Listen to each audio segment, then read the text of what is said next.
বছরের ৬টা ঋতুর মধ্যে বসন্তকাল আমার সবথেকে প্রিয়, কারণ এই সময়ই হয় বসন্ত উৎসব বা দোল পূর্ণিমা।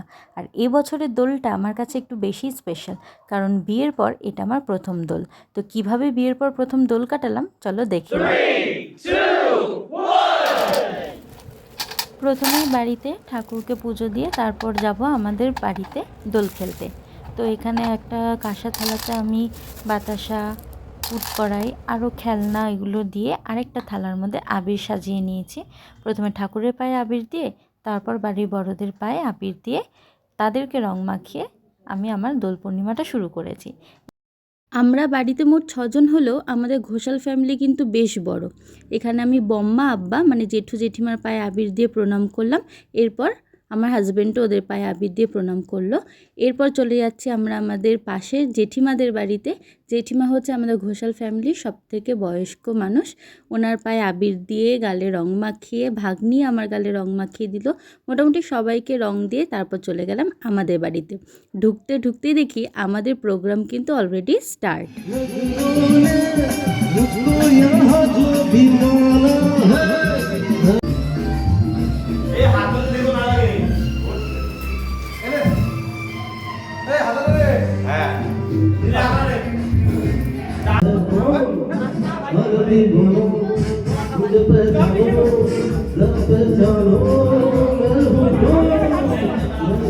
আর এই দিকে চলছে আমাদের ভাং বানানোর প্রস্তুতি। তোমরা দেখতেই পাচ্ছ অলরেডি অনেকে রং খেলা শুরুও করে দিয়েছে।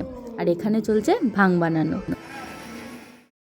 আমাদের অ্যারেঞ্জ করা কোনো অনুষ্ঠান মানে সেখানে নাচ গানটা কিন্তু ম্যান্ডেটরি। প্রথমে বাচ্চারা নাচছিল, ওরা নাচতে নাচতে মাঝখানে আমাদেরকেও টেনে নিয়ে যায়, তাই ওদের সাথে আমরাও একটু জয়েন করি। ওদের নাচের পর ছিল আমার আর বৃষ্টির, আমাদের দুজনের একটা নাচ।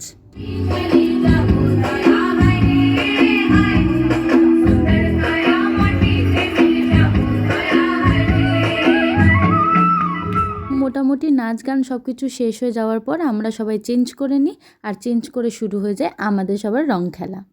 আর এদিকে আমার হাজব্যান্ডকে দেখো ধরে ধরে সবাইকে রং দিচ্ছে, এখনও আমার ছোটদাকে রং দিচ্ছে, আর ও খুব শান্তভাবে রংটা মেখেও নিচ্ছে।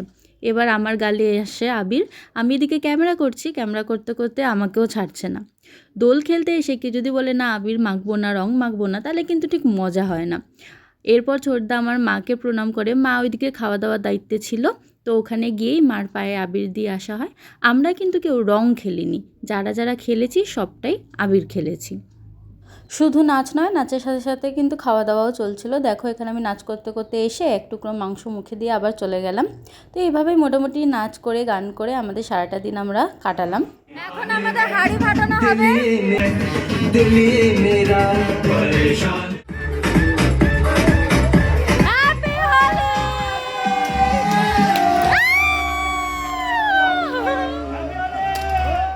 আর এদিকে ভাং খাওয়ার পর একজনের অবস্থা দেখো।